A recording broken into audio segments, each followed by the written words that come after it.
That title, Romancing the Stone, is one of the worst movie titles I have ever heard, which is a shame because the movie is an upbeat, whimsical, romantic action picture that is a great deal of fun. It's a modern-day buried treasure movie, and the gimmick here is not the treasure, but the wildly different characters who are searching for it. There's Kathleen Turner, the sexy woman in body heat, playing a romance novelist, and Michael Douglas is sort of a freelance adventurer hiding out in the jungles of Colombia. They meet in the jungle when Kathleen Turner leaves her native New York to help her sister, who is being held captive in Colombia. This is the scene where Kathleen Turner and Michael Douglas first meet. She's taken a wrong bus, she's all alone in the jungle, and quite afraid. Would you please tell me how to get to a telephone? Oh, lady, I don't have any idea. I'm sorry. Oh, it's very important that I get one. Well, we've all got our problems today, don't we? Can you tell me where the nearest town is? How about Miami? Will there be another bus? This is it. You got rush hour. I have to get to Cartagena. Cartagena? Angel, you are hell and gone from Cartagena. Cartagena's over there on the coast. Please, I need your help. That's my new career, huh? It's very... Lady. I'll pay you. You don't understand. It's a matter of life and death. If I don't get to How much? $50? No. Well, you said you just lost everything you owned. Not my sense of humor. Well, I'll pay you $100. $200.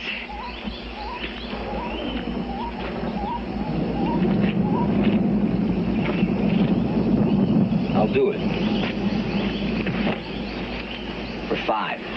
What? I'll pay you $250. Now, I ain't cheap, but I can be had. My minimum price for taking a stranded woman to a telephone is $400. Will you take $375 in traveler's checks? American Express? Of course. Got a deal. Later in the movie, they're confronted by crook Danny DeVito, who has the buried treasure and is being chased by the Colombian army. Come on. Move it. Move it. Move it. See how you like being stuck in... Holy...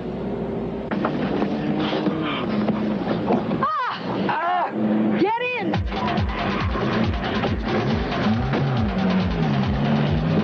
Which way do we go? Follow that stone.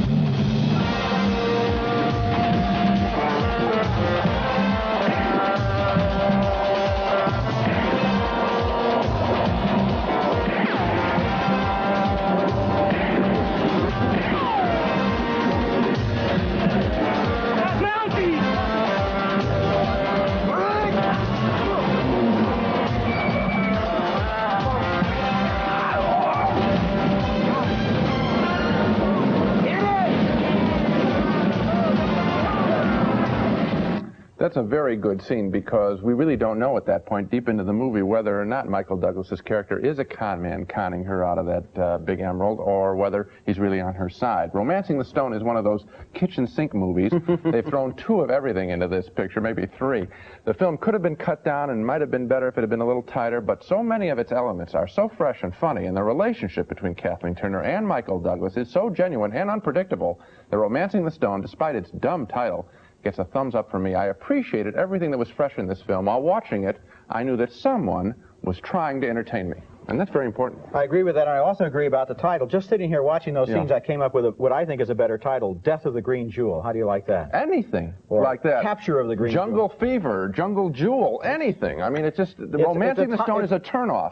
When I heard the title, I was thinking, is this about knights in armor? You know, is it some fantasy? That's what I thought. Sword and sorcerer or something? That's what I thought. It's a good movie. And I'll tell you another thing it is that people are probably going to point out. It is a ripoff of Raiders of the Lost Ark. Let's face it. This movie was inspired by Raiders, but it's got a distinction. It's the first clone of Raiders of the Lost Ark that's any good. And you know what? So if you're going to rip off something, at least do it do it well. And you know why they did it well? Because they didn't go with a period picture. That's right. It's contemporary. And see, that's the trap in ripping off Raiders, is trying to go period. Here, they just take those kind of swashbuckling characters, old-style characters, and put them in a fresh situation. With a great relationship. I agree with you about Turner and Douglas. Really a good relationship.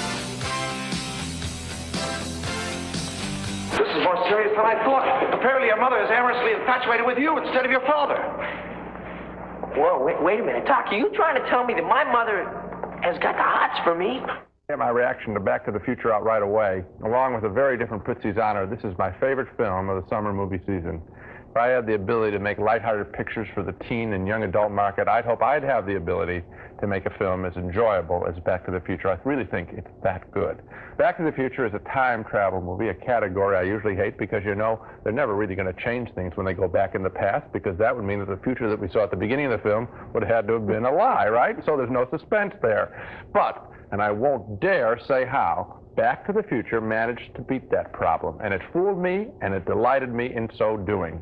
The time travel comes about when a high school kid played Michael J. Fox from the TV show Family Ties bumps into his good friend, a wacky scientist, at the local mall.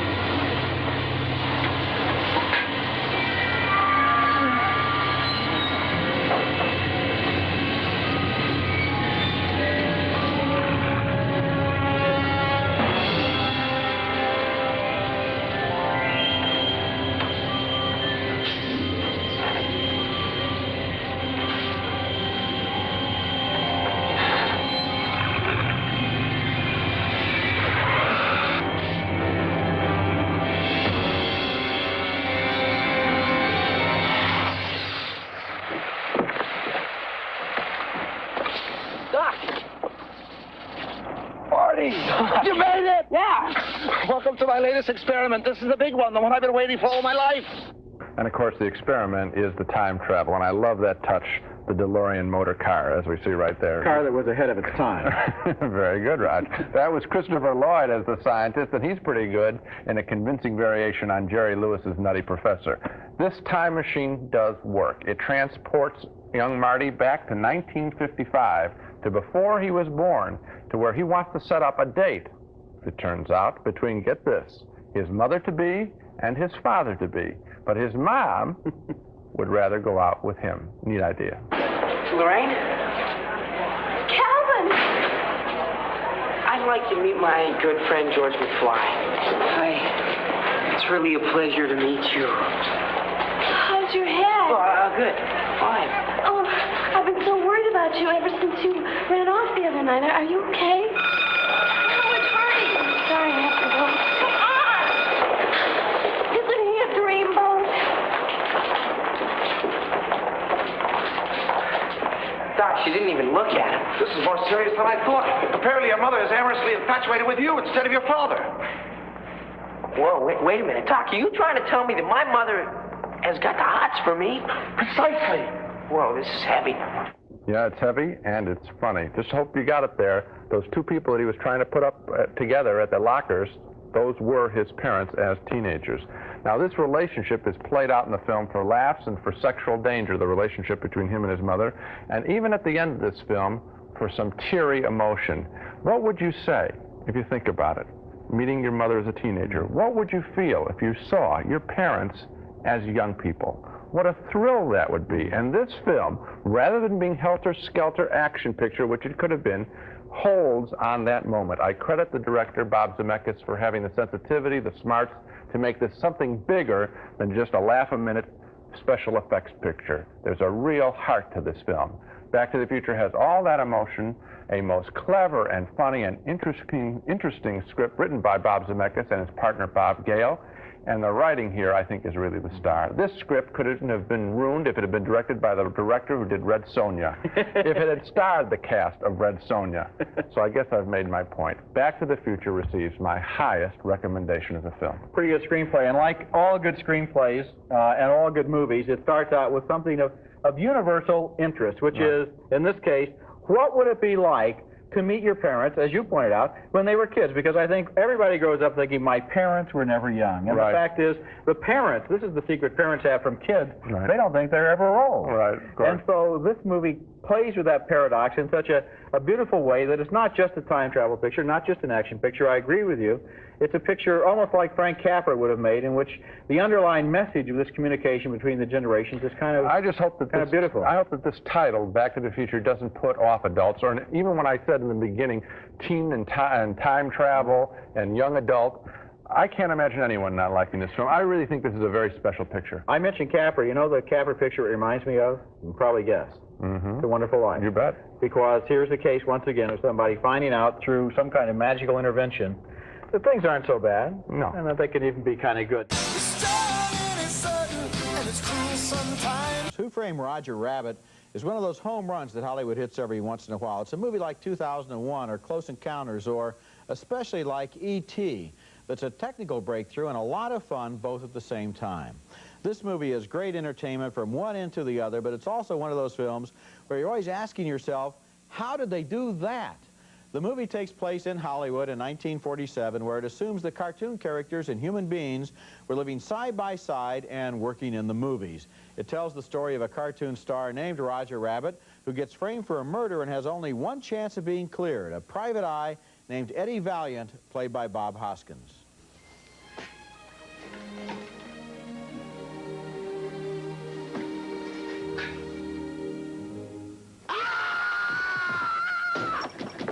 How did you get in here? Through the mail slot. I thought it would be best if I waited inside. Seems how I'm wanted for murder. No kidding.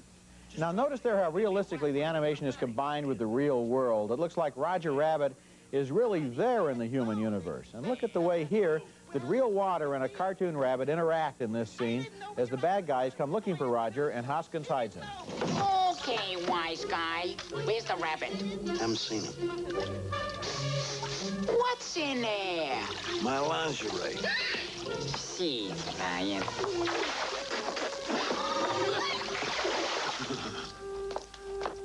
Roger Rabbit has a sexy wife named Jessica who is briefly suspected of trying to frame him. She's a singer who performs at the famous Ink and Paint Club. Listen to her voice here. It was dubbed by Kathleen Turner. I'd do anything for my husband, Mr. Valiant. Anything. The cartoon characters are named Toons in this movie, and one of the things that makes them different from humans is that their lives are governed by the cliches of animated cartoons. That explains how and why Roger can get out of those handcuffs. Does this help? Yeah, thanks. Do you mean to tell me that you could have taken your hand out of that cuff at any time? No, not at any time. Only when it was funny. Come on, Eddie. Where's your sense of humor? He always is funny, or only on days when he's wanted for murder? And it's amazing there how they really seem to exist in the same physical universe. In previous movies, you might have a little cartoon character dancing on somebody's shoulder, but they never really seem to really be there. There have been a lot of previous movies where animation was combined with live action. For example, Song of the South with Brer Fox interacting with Uncle Remus, or Mary Poppins, but it's never been done anywhere near this well before. What I want to do now is look at this scene coming up now from the movie and pay special attention to what the filmmakers are doing and how. Get out of here. Get me some money too. That was amazing there where she seems to actually be touching his cheeks. This is Jessica in a nightclub scene, and now watch how she's all over Bob Hoskins here. That's Amy Irving's singing voice. Look, her hand goes under the coat goes back, the hat leaves, now it's pushed in his face. The way they did this was to have all of the props operated by hidden wires or by hidden operators, so that later on when the animation comes in, the props would move just as if the animated characters were moving them.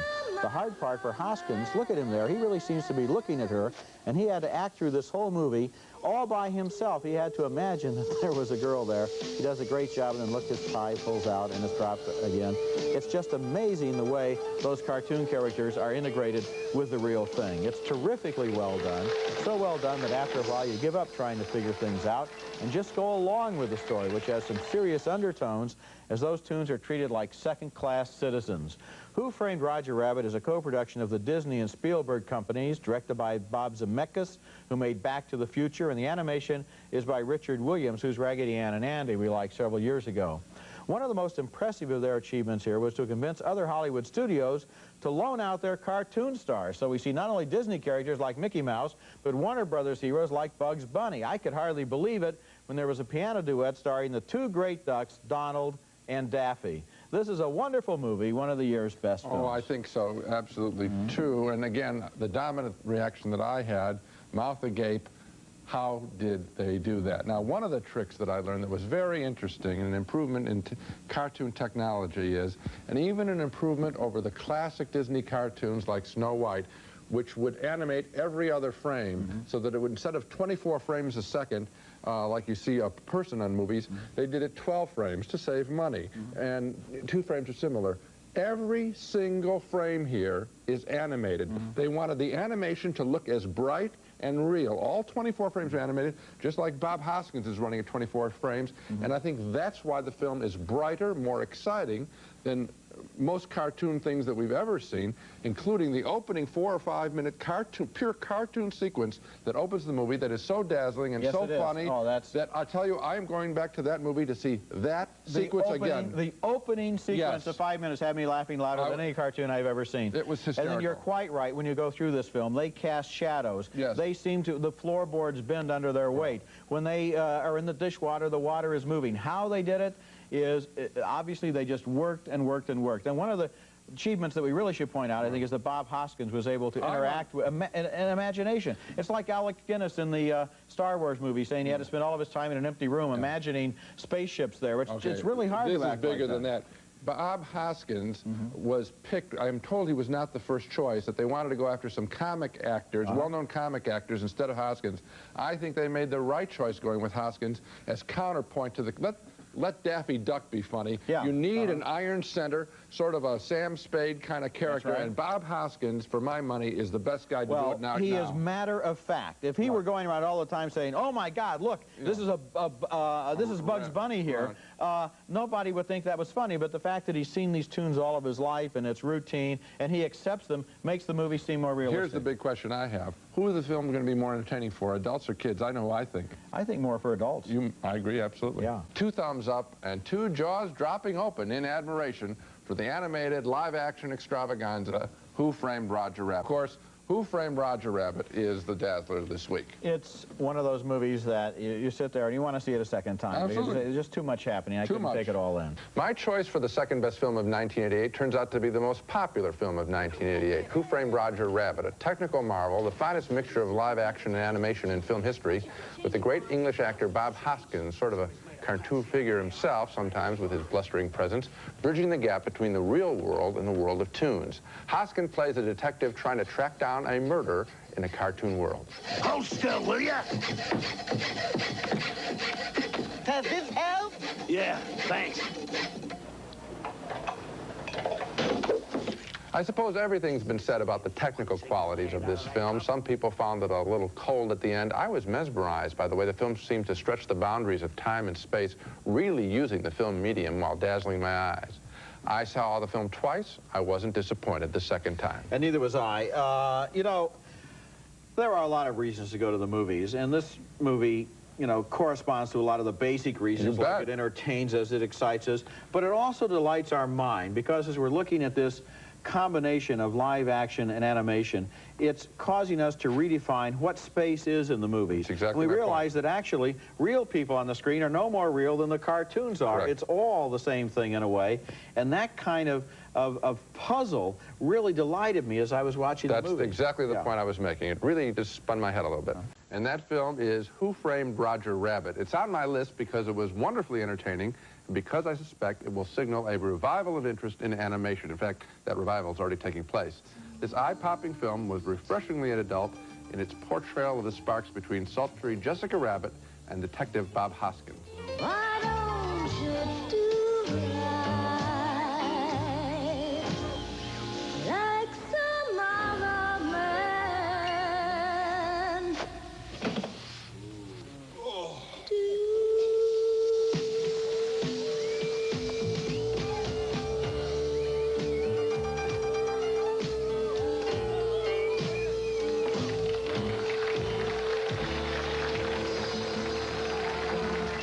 Just wonderful to see that again. All of my picks for the top 10 are well-made films that also push the boundaries of filmmaking. That's certainly true of Who Framed Roger Rabbit. We hadn't seen animation like this before from a commercial studio, and the time and space-bending quality of the animation mixed with the live action is really a singular achievement by director Robert Zemeckis and animation director Richard Williams. Hoskin was the great human link. The whole picture was wonderful fun, images we hadn't seen before. Who Framed Roger Rabbit is a true treasure in the history of movies. It's not on my list of the 10 best movies of the 80s, but of course I liked it very much, and I like the idea that you suggested that the great films of a decade might also be the films that try to do something new, something different that hadn't been done before. Our first movie is Back to the Future Part 2, and this is one of the goofiest movies I've seen in a long time, a convoluted comedy about two time travelers who mess up the future and go back to the past to try to patch things up and make them come out right. The movie once again stars Michael J. Fox as the bewildered hero and Christopher Lloyd as Doc Brown, who has invented a time travel machine and now brings Fox to the year 2015 for a quick fix on the life of his son. God, he looks just like me. Within 2 hours of his arrest, Martin McFly Jr. was tried, convicted, and sentenced to 15 years in the state penitentiary? Within 2 hours? The justice system works swiftly in the future now that they've abolished all lawyers. The movie has fun with its vision of the future, including three-dimensional holographic movie ads.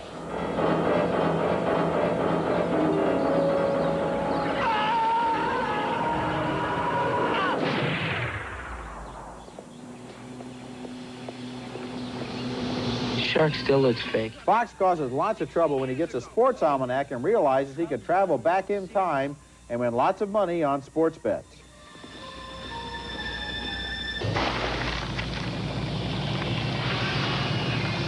Marty! I can't lose. Marty, up here! Tragedy strikes when Fox's archenemy steals the sports magazine, goes back in time, becomes a millionaire, and in the new future marries Fox's mother. Mom? Mom, that can't be you. Oh, yes, it's me, Marty. Are you all right? I'm fine. It's just that you're so big. And so Fox and the Man Professor have to go back in time once again to try to steal the almanac before the bad guy can start using it so that the present will return to the way it ought to be. And if you're confused, so am I, and that's one of the charms of this movie, as the characters shuttle back and forth trying to do a patch-up job on the tides of destiny. Back to the Future Part 2 is not as good as the original 1985 film.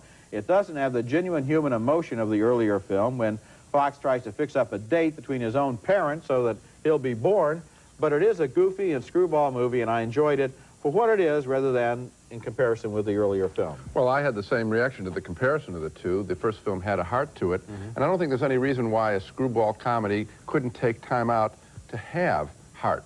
In other words, I think this film would have been helped a great deal if it had a little heart to it. I think it would have been true to the original picture. Instead, I found this to be very gadget-filled and really noisy in an unpleasant way, so that when I was watching it, I was seeing a lot of slapstick, a lot of racing around, and the character of Biff, the enemy of Michael J. Fox, is really the star of the second picture. I think the movie could have been called Biff in a way, because it's really, he dominates the whole action. And the Michael J. Fox character and his relationship with his parents, it's really just not there. The father isn't even there. And so I really found it kind of unpleasant to watch in a way. And I was looking forward to it, but it didn't enjoy it at all. I think maybe it will suffer because people remember that the first movie really did move them emotionally. This is an entirely different movie. And not as good. And not as good, but still okay. Not for me. Oh, yes, I'd recommend it. I'd recommend it for exactly what it is. And one of the things I liked was Christopher Lloyd racing around back and forth through time. He changes something here, it comes out different there, he moves back here. Michael J. Fox steals the almanac in the future. Biff gets it from Michael J. Fox. Goes back to 1955. That changed 1985. Yeah, right, They're racing around, and that's really the charm of the movie, is it just in its zaniness. Except that when I started to talk about the noise factor of the film and the physical action, hard action, you seem to be nodding in agreement that that's sort of unpleasant. No. Well, of course, it's a noisy, action-filled film. What's wrong with that? Well, when the noise doesn't mean anything to you, then it doesn't. Something to me. Not to me. It wasn't that noisy. Okay. Credit card to ride this train. film is Back to the Future Part 3, a most satisfying conclusion to the action comedy series about time travel. I really liked the original film. I thought the second was dull as dishwater, but number 3 is just fine as Michael J. Fox and his scientist friend Christopher Lloyd wind up back in the Old West of 1885. And thanks to his expertise with video games, Michael J. Fox proves to be an expert marksman at a Western town carnival. Listen, can I try that again? Yeah, go on.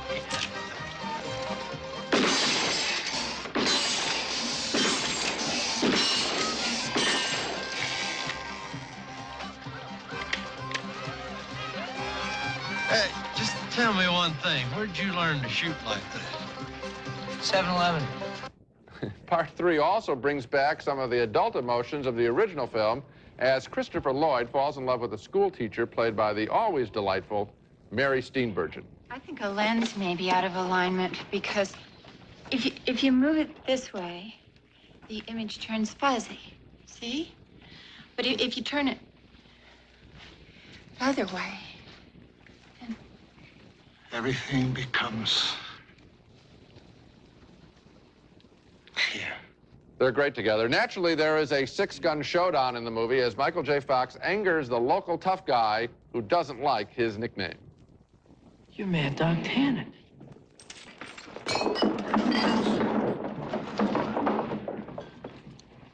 Mad Dog. I hate that name. I hate it. You hear? Nobody calls me Mad Dog. Especially not some duded up, egg-sucking gutter trash. And they do have a shootout in the street in the western town at the not at high noon, at low 8 o'clock. Those scenes each work on their own, but they are made more special because the characters are fiddling with the past and possibly influencing the future. Back to the Future Part 3 looks great. It's obvious that they have spent tens of the millions of dollars they made with this series.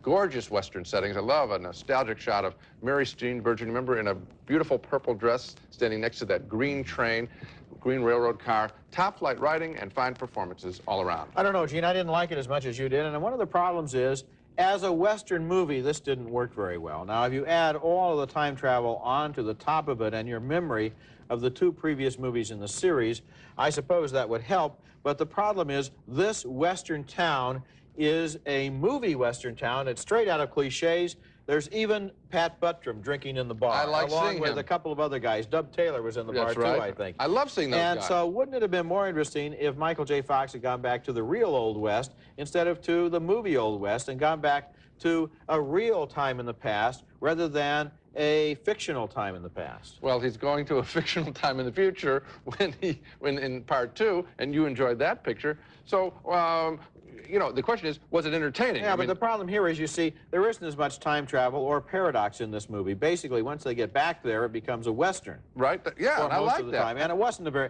If this were only a Western, you wouldn't say it was a very good Western. It's not only a Western. But you wouldn't say it was a good Western if it were only a Western. But it isn't only. But it isn't. But the Western part isn't so good. No, that's where I differ with you. The part that is a Western was very entertaining for me. I just reviewed all the parts of it. The Steenburgen and Christopher Lloyd are a lot of fun together, and he has some fun with Western conventions. The movie worked for me. Is a curious thing. Drink that potion, and you'll never grow even 1 day older. Isabella Rossellini is a scientific sorceress there in Death Becomes Her, with a magic potion that goes beyond plastic surgery and offering her rich Beverly Hills clients eternal youthfulness, but at a certain price. They will look great, but they'll be dead. It's a bargain that a fading movie queen played by Meryl Streep is only too willing to make, but before long she realizes what a terrible price she has to pay. She doesn't die no matter what happens to her, not even when her alcoholic husband, played by Bruce Willis, pushes her down the stairs.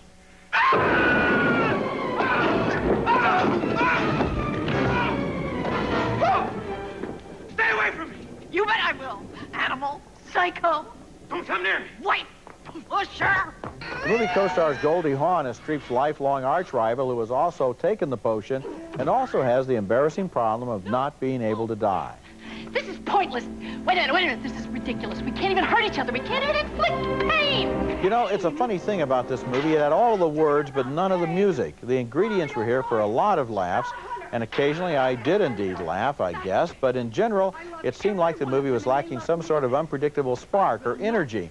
Maybe the special effects upstaged the characters. Since I didn't really feel like I knew or cared about any of these people, I didn't react to the horrible things that were happening to them. It's like they were happening to dolls. In a sense, this movie is like the War of the Roses, in which unspeakable things happen to people who hate one another, but the War of the Roses made the hatred and the people into a reality. Death Becomes Her seems more like special effects in which the characters are never alive even before they take the magic potion. That's exactly right. In fact, you went into passive voice and said things happen to these characters, rather than War of the Roses, a great film. We're dealing with active players. That's right. And the special effects do dominate. At the end of this picture, we see a great special effect where you see a hole in one of the characters' body. Unbelievable how well that was done. That's fabulous. And that's all you're looking at, because you don't care what's surrounding the hole. That's right. And the problem is it doesn't do anything with the fact that we have movie stars who want to look young. Well, we know that. Now, why not do a second or third rewrite, whatever it would have taken, an extra rewrite, to make these people do something? I am sure that every single frame of this film probably had to be debated for hours and days in order to get it technically correct. And at the same time, they never really cared about the people.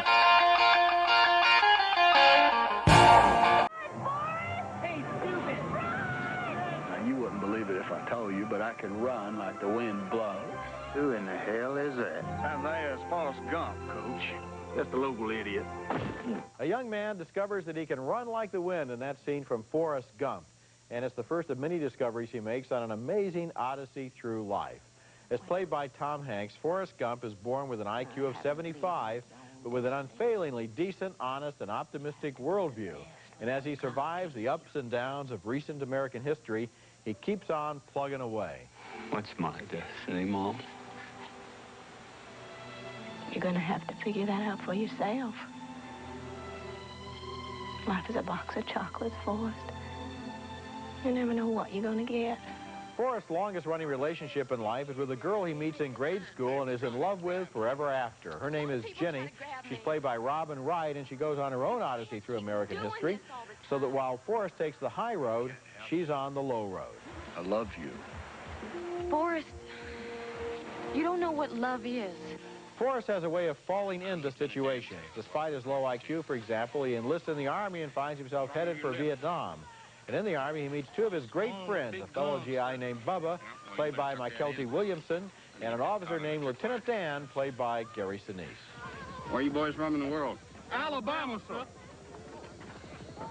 You twins? No, we are not relations, sir. After Jenny survives harrowing adventures in the world of a dropout, she returns to live with Forrest for a while. For him, nothing has changed.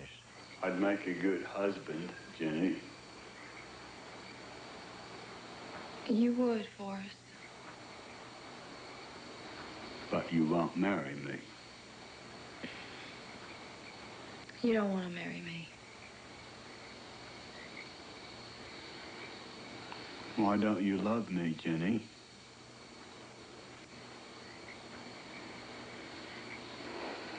I'm not a smart man, but I know what love is.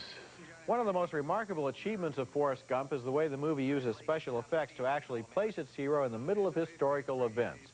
He visits the White House, he chats with 3 presidents, he addresses a peace rally in Washington. It's amazing. Later on, thinking it over, I realized that in a way, Forrest and his friend Jenny represent the American population in the last 40 years, stumbling from one historical event to another, swept along by circumstances, sometimes rising to great heroic action, sometimes falling by the wayside. Forrest Gump is not only a great and magical entertainment, but the more you think about it, the more it reveals itself as actually sort of profound. Well, I had the same reaction. It's very clear that that's what the movie is about. It's trying to describe American history and our reaction to it. And there's a beautiful sequence toward the end of the picture where he's running through the American landscape, and his mother talks about letting things go, and moving on from then.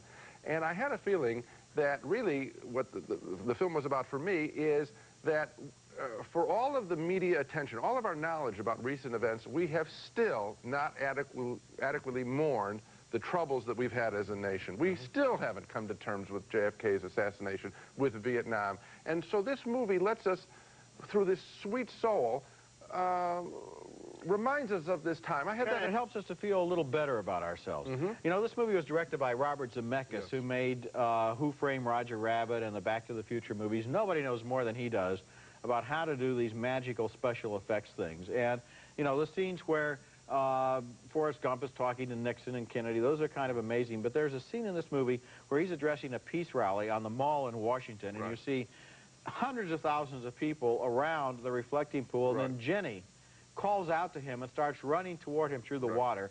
I don't know how that was done. I felt that it was a fabulous scene because it worked in two different ways at the same time. Number one, it worked as drama. And then number two, as a moviegoer, I was saying, how do they do that? And that's what happens with a lot of this movie. You have both of those reactions at the same time. Hanks also does find exactly the right note for this character. Week after week after week, Forrest Gump continues to attract theaters full of people who, in many cases, don't usually go to the movies. In late August, Forrest Gump became the fourth fastest film in history to pass the box office $200 million mark. That put it behind only Jurassic Park, Batman, and The Lion King. Why has this warm-hearted fable about a man with an IQ of 75 touched such a nerve with the public? I think the key word here is fable. People know the story stands for more than meets the eye. What's my destiny, Mom? The second time I saw Forrest Gump was in a small-town theater in northern Indiana. It was packed for the early show, and some of the people around me said they'd seen this movie 2 or 3 times. So I asked them why they liked it so much, and they sort of smiled and shook their heads. They didn't know. Now, usually people know why they like a movie, but Forrest Gump's appeal, it seems mysterious. Well, they may not know, and we may not either, but we're going to try to figure it out. Now, first, not to take anything away from the creators of Forrest Gump, the novelist Winston Groom and the screenwriter Eric Roth and the film's director Robert Zemeckis, but I think you have to admit that part of the success of Forrest Gump has to be credited to Tom Hanks. With Hanks's characters of late, the emotional pull is simply this: if they're not happy, life's not fair. Tom Hanks, he's a big reason why Gump, why now? I think the viewing of Forrest Gump has become an almost religious experience for a grieving nation, for an America that still hasn't come to grips with the last 30 years of political assassinations, White House corruption, a war that wasn't won, sexual abuse scandals, and drive-by shootings. The national mood is, woe is me, woe is us. Tell me, tell us, a nice bedtime story. And I think Forrest Gump is that story, that parable, that story of a sweet American who survives that very same 30 years of pain. Lieutenant Dang, what are you doing here? Well, thought I'd try out my sea legs. But you ain't got no legs, Lieutenant Dang. Yes, I know that. You wrote me a letter, you idiot. Well, well, Captain Forrest Gump. I had to see this for myself. This film is like a college cheer. Forrest, Forrest, he's our man. If he can do it, maybe I can. They even put me on a thing called the All-America team. If there's a single image that I think sums up the appeal of Forrest Gump, it's the moment late in the picture when Forrest runs across America, and as we see him rush past the great pure American landscape, we see an unspoiled man in sync with an unspoiled land. That's the all-American fantasy of Forrest Gump. I think you're right, Gene, that in this movie, Forrest Gump is us. Forrest Gump is America. He's somebody who's been knocked down, but he's gotten back up again. He doesn't understand everything, but he keeps on plugging. He holds on to these eternal values that his mother gave him and that his society gave him, and he still believes in them, and he still keeps plugging away. And I think sometimes that's the way we feel, shell-shocked by the headlines. Yeah, I think it really is this sort of bedtime story. I don't mean to demean the plot. It really is that level of storytelling. Okay, one of the keys to the success of the film is very simple, I think, and that's the way the story is actually told. It covers so much ground, and so many things have to be explained that it just about has to be narrated, and the obvious narrator is, of course, Forrest Gump, but if we only heard his disembodied voice on the soundtrack, I think he'd sound too omniscient, and after all, one of the points is that he doesn't quite understand his own story. So the movie puts him on a park bench and supplies him with listeners, ordinary Americans, and as he tells these ordinary people his story, Tom Hanks' own unaffected, natural style comes across. She wanted me to have a finance education, so she took me to the Greenbow County Central School. I met the principal and all. I want to show you something, Mrs. Gump. Now, this is normal. Forrest is right here. And there are some other elements that are important to the film's success. For example, the movie actually makes not one, but two parallel tours through recent American history. While Forrest visits the White House and fights in Vietnam, Jenny's voyage, the voyage of his childhood and lifelong friend, is through the counterculture. So all of the bases are covered. Then there's the film's genuine humor. Despite Forrest's low IQ, he overcomes every obstacle and he becomes a success every single step of the way, and that's funny. Why did you put that weapon together so quickly, Gump? You told me to, Drill Sergeant. The comic strategy of Forrest Gump goes back a long way in American comic and literary tradition. This is basically a story told by a man who is saying a whole lot more than he realizes, and the humor is generated by the difference between what he knows and what we know. Mark Twain wrote stories like that, and Will Rogers told stories like that, and in the 1950s, Andy Griffith had a best-selling comedy record that used a technique so similar I thought of it while watching Forrest Gump. His record was called What It Was Football, and he plays a man who has never seen a football game before. And I think that it's some kindly of a contest where they see which bunchful of them men can take that pumpkin and run from one end of that cow pasture to the other without either getting knocked down or stepping in something. It's a great comic tradition. America loves the idea of that little innocent guy, you know, typically down south, who's smarter than all of the big city guys. No matter whether you live down south or not, that's in our culture, and we always fall for it.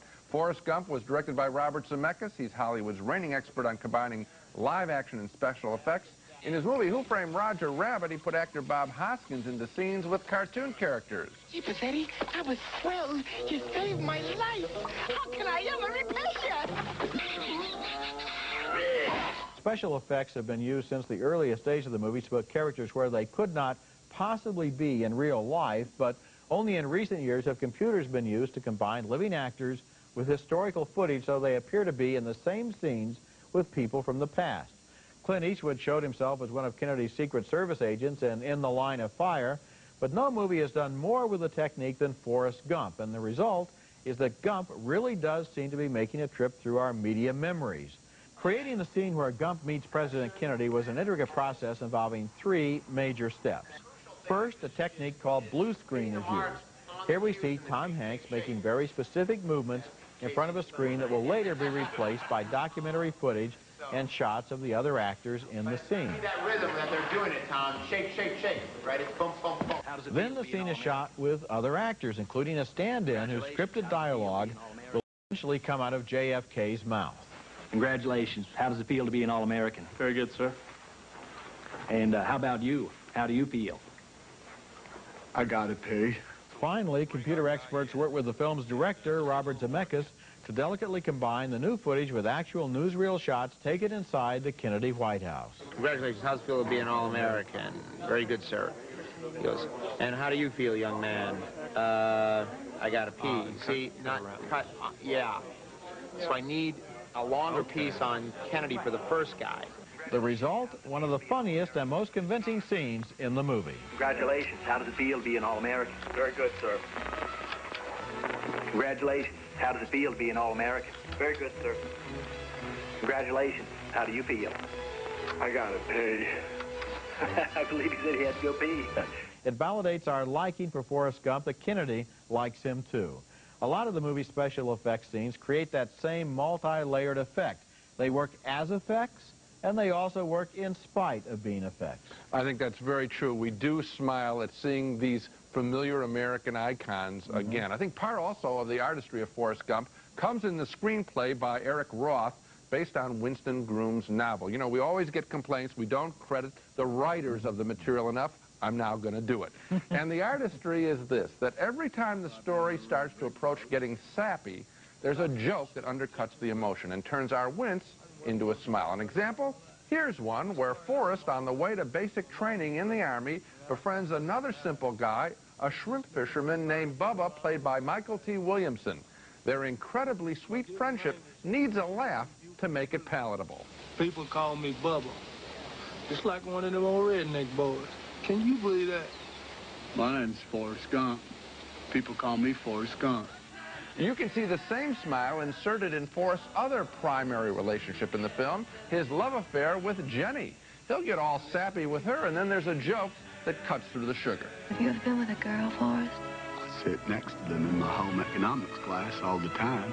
Yes, there's technical artistry in Forrest Gump, but also in its story construction, in its very written words. You're absolutely right that they're able to bring it up to a certain emotional peak and then break the tension with a laugh. For example, you talked earlier about his cross-country run. Yes. And it's so noble, and there he is running through Monument Valley, and his hair grows long. He looks like Jesus Christ. And then, of course, the guy comes up, the T-shirt manufacturer and the bumper sticker manufacturer, and you get just those moments to puncture the balloon. So it doesn't take the laughter is a laughter of relief in the theater because people don't have to get all serious all the time. Listen, I call this a religious experience for people. Sermons can get real boring, but not if they have humor coming every few minutes.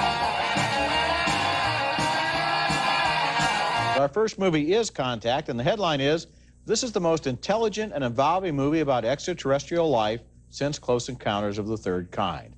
Directed by Robert Zemeckis, the movie stars Jodie Foster as an astronomer whose boss thinks her passion to discover other life forms is misguided. I don't consider what could potentially be the most important discovery of the human race nonsense, okay? There's 400 billion stars out there. And only two probabilities. One, there is intelligent life out there, but it's so far away you'll never contact it in your lifetime. And you're making a decision. Two, there's nothing out there but noble gases and carbon compounds, and you're wasting your time. That's Tom Skerritt as the dubious superior, but then everything changes when Foster's character does indeed detect signals that are unmistakably from another civilization. As usual, the government sees this as a threat rather than a victory. James Woods and Angela Bassett play presidential advisors.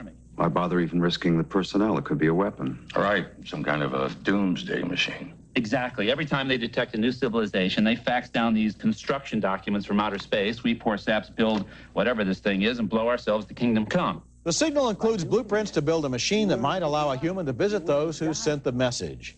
Foster discusses her dreams of doing that with Matthew McConaughey.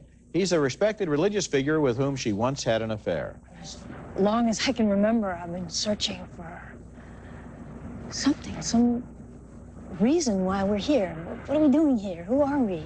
One of the most interesting things about the movie is the way it debates man's place in the universe and the conflict between science and religion. McConaughey's character is on the panel that will pick the human who will make first contact, and they cross-examine Foster about her belief in God. As a scientist, I rely on empirical evidence, and in this matter, I don't believe that there is data either way. So your answer would in fact be that you don't believe in God? I don't understand the relevance of the question. Contact is based on a novel by the late Carl Sagan, who believed that sooner or later we would find proof that intelligent life does exist beyond the Earth. The movie takes his ideas and dramatizes them in a story that works as entertainment, as philosophy, and even as popular science. The director, Robert Zemeckis, concentrates on the drama and doesn't let the special effects get in the way, except for a couple of awkward scenes where he tries to convince us that President Clinton is part of the cast. Well, that worked as a running gag in Zemeckis' Forrest Gump, but here it's a distraction in an otherwise really fine movie. Yes, and I'm glad you said the finest since Close Encounters, because I still love and treasure Close Encounters. And what I like about both films is the contrary notion, which is that why necessarily do aliens have to be evil? I think it's refreshing. It was Spielberg's insight. Zemeckis is a disciple of Spielberg, and he's taken the same spirit. And what I particularly enjoyed also is the discussion of science and religion. That comes as a welcome surprise. They're not afraid to challenge the very bedrock of religion, a belief in God. And just as theory, it's fun to hear characters talk like that. Now, What Lies Beneath has two of our most appealing stars, and it's directed by Robert Zemeckis of Forrest Gump and Back to the Future. So you'd think this would be one classy horror flick. Think again. Ford is Dr. Norman Spencer, and Pfeiffer is his skittish wife, Claire, who have renovated the house owned by Ford's legendary scientist father. And now that their only daughter has gone to college, they have the run of the place. What are they doing in the store? I guess the neighbors are making up. Leave it open. Think we can take them? It's worth a try. But their Pottery Barn happiness can't keep the goblins away from poor Claire, as Norman explains to one of his academic colleagues. Claire's hearing things. What? What are you hearing? What?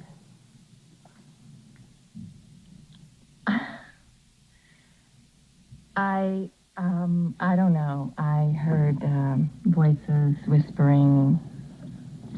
A picture fell. No, you know, I completely believe in all that.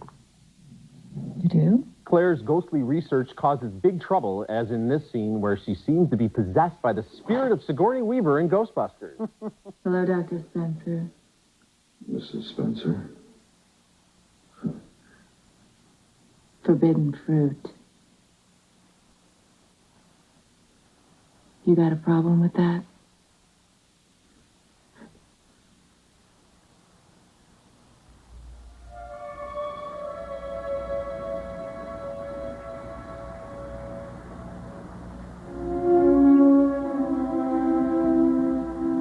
Where's Bill Murray when you need him? You know, maybe this movie would have worked better if the trailer and the ad campaign didn't give away the supposed big surprise, which pretty much makes the first half a big bucket of red herrings. But even if I'd been in the dark, I still would have recognized all those horror movie cliches, from the ominous music leading to the slamming door or the tap on the shoulder, to the unintentionally hilarious climax, which borrows from Carrie and Sleeping with the Enemy and Fatal Attraction and Cape Fear and probably Gone with the Wind if you look closely enough. Now, What Lies Beneath, to me, is a major disappointment. Me too. And, you know, why bother to make a suspense movie if you give away all of the suspense in the ad so that, you know, they criticize critics for giving too much away. They didn't leave us anything They're to give the worst. away. This is the worst case I can think of in And the trailer. you're right. I was laughing during the last 20 minutes. I mean, the movie goes completely off the rails. I can only think that maybe in some deep recess of his mind, Robert Zemeckis thought he was making a satire because... Oh, really?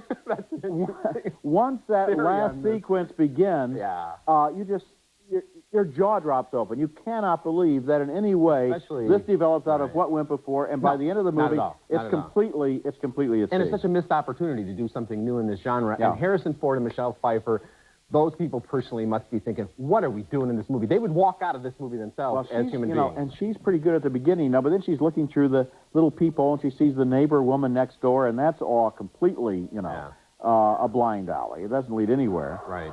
What was the neighbor woman doing, scaring her through the knothole, if in fact there wasn't any payoff to that? Killing time to throw us off the track. I don't know. My nominee in the category Big Stars and Big Bombs would be What Lies Beneath, the Bob Zemeckis thriller that trapped Harrison Ford and Michelle Pfeiffer in a story of ghosts, creaking doors, and old crimes of passion. One of the film's weirdnesses is that Harrison Ford has to walk around pretending to be a good guy after the trailers and commercials have already revealed his secret. He acts warm and cuddly for the first half of the film.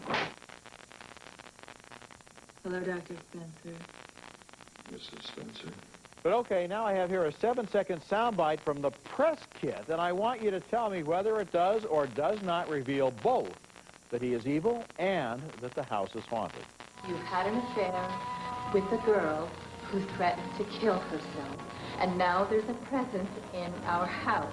Any chance the movie has of suspense is destroyed because, of course, we're not fooled by Harrison Ford's nice guy act. And when she hears those mysterious creakings and thumpings, hey, didn't she see the trailer? We did. It's a ghost.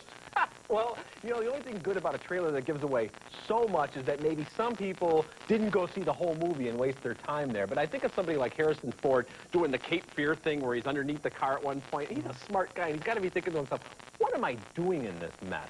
You know, the funny thing is Bob Zemeckis also directed Castaway, and the trailers for that movie spoil the suspense of whether or not Tom Hanks gets off the island. I don't understand the thinking here. Why not leave us something to find out after we've bought the ticket? There you go.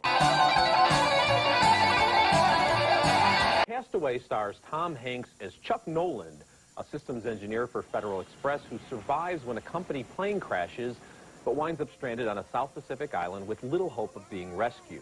Some FedEx packages have also washed up, and one box contains a volleyball that he nicknames Wilson. That's a search area of 500,000 square miles. It's twice the size of Texas. But they may never find us. The pudgy Chuck has few outdoor skills, but he finally succeeds in his quest for fire, leading to a rare moment of joy on the island.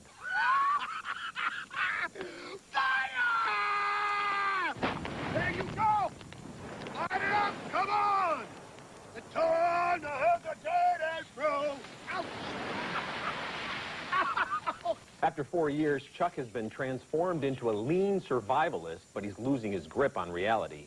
He debates Wilson about his plan to make a raft. We might just make it. Did that thought ever cross your brain? Well, regardless, I would rather take my chance out there on the ocean than to stay here and die on this island, spending the rest of my life talking to a damn volleyball! Tom Hanks is one of the few actors with the vision, the guts, and the clout to make such a movie that includes a 1-hour stretch with almost no dialogue and no music, not to mention that weird volleyball sidekick. Director Robert Zemeckis shows his flair particularly in the sequences at sea, and the script from William Broyles Jr. is a minimalist gem, but it's the astonishing performance by Hanks that makes Castaway a unique standout. I liked it too. I liked his performance. I liked the chances that he took. I liked the scenes on the island and the survivalist stuff that he did.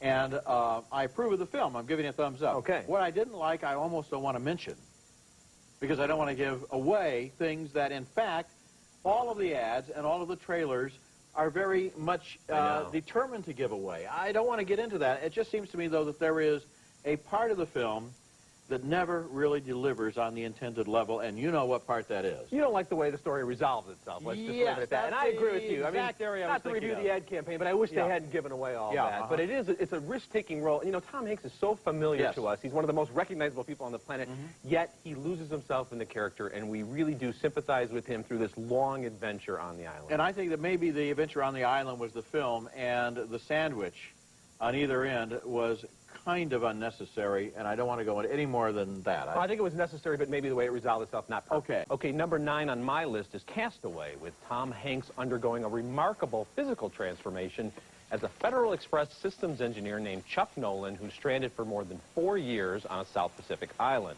The soft-bodied Chuck becomes a lean survivalist who tries to maintain his sanity by engaging in conversation with his only companion.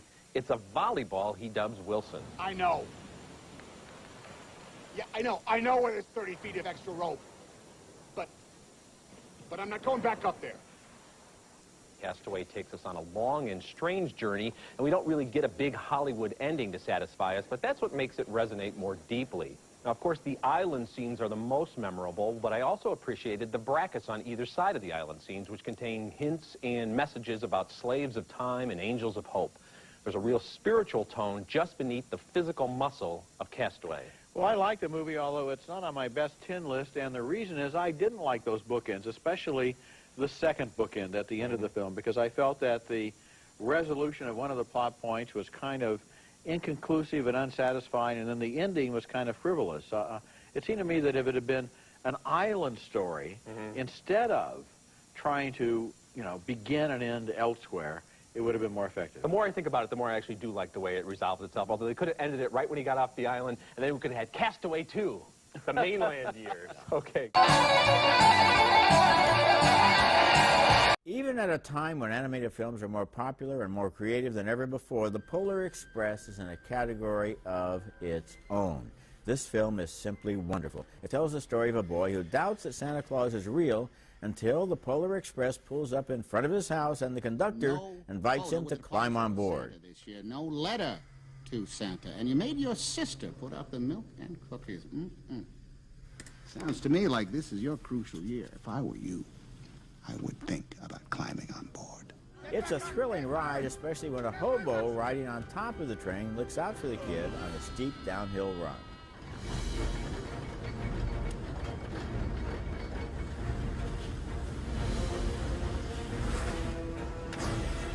The boy meets a girl and a lonely little kid on board the train, and together they share this magical adventure. It's still 5-2. I think we're gonna make it. Of course we will. It's been 5-2 for the last hour. We got plenty of time. We got nothing but time. We got time to kill. You know what? The animation here is an eerie balance between real life and a cartoon. It takes a little getting used to, and then it weaves a spell. So does the whole movie. I love The Polar Express, which was directed by Robert Zemeckis and uses the voice talents of Tom Hanks in 6 different roles and has a conductor who looks a whole lot like Hanks. Zemeckis and his gifted animators create a world here that looks unlike anything we've ever seen before, and they fill it with a timeless fable. The Polar Express will be around for a long, long time. I love this movie. It's a Christmas classic. I give it 4 stars, and I'm Roger Ebert, ABC 7 News.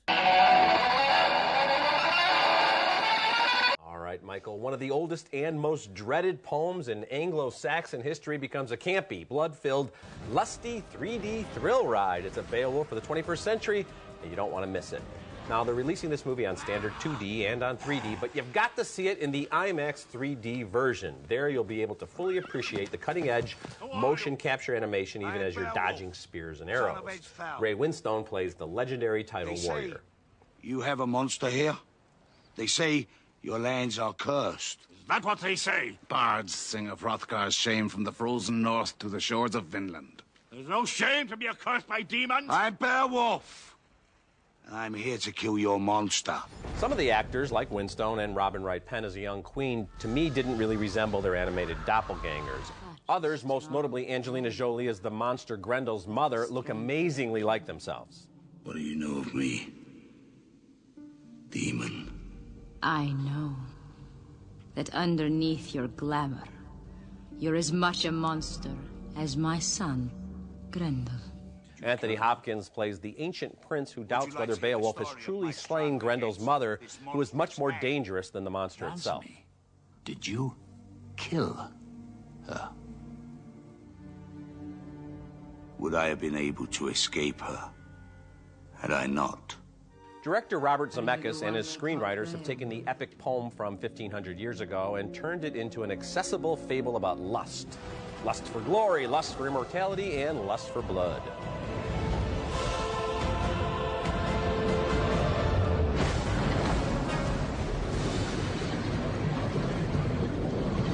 Beowulf is a fanboy's dream. If you had this much nudity and violence in a live-action film, it would definitely be rated R. But in this in-between animated world, it's a PG-13 kill fest. It's also funny, especially in an Austin Powers-type action sequence where Beowulf is fully nude, but his private parts are strategically covered. Michael, I think there's a lot of good stuff here. I had a hell of a good time at this movie. I think there's 20 good minutes, and it's a film about a guy fighting a dragon. Yeah. It's the climax of this thing, but I got to say, this was a long 2/3 film to get to that dragon, you know, sort of smackdown. Oh, come on. What about all the lust and song and wine and wenches and warrior talk before that? I'm pro-wench, but this style of filmmaking, I have to say, just leaves me cold the way Zemeckis is using it. Now, it is better than Polar Express in some ways. You know, you get a slightly less creepy look around the eyes and the mouth, but I mean, look, all this money and all this technology, and everyone looks like Clutch Cargo after... Oh, no, it's so much better than Clutch Cargo. All right, Clutch Cargo with Botox. It's a work in progress, but as such, I think it's a big step forward from what we saw in Polar Express. It's very funny at parts. It is very violent. I mean, you're getting hearts ripped out of beasts, and you're getting arms pulled off. I mean, it's certainly not boring stuff. It's in the story, yeah. And the performances are really interesting. You know, Anthony Hopkins, he's the kingly kind of character. You know, he's Anthony Hopkins, but then sometimes you're like, okay, that's Malkovich's voice, but the guy looks a little bit different. It's interesting. That's cool stuff, man. Malkovich coming from the land of high snivel. You know, I don't know what he's doing in this thing. That's great stuff, though. The technology has yet to really serve a story in a dramatic way, I think. Get your ticket, see it in 3D. You're better in 3D than you are in 2D, and so is this movie. Thank you.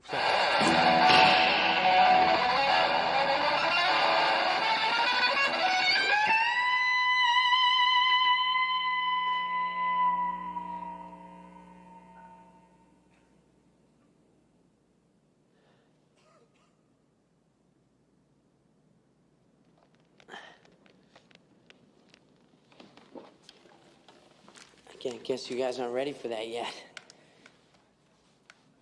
But your kids are gonna love it.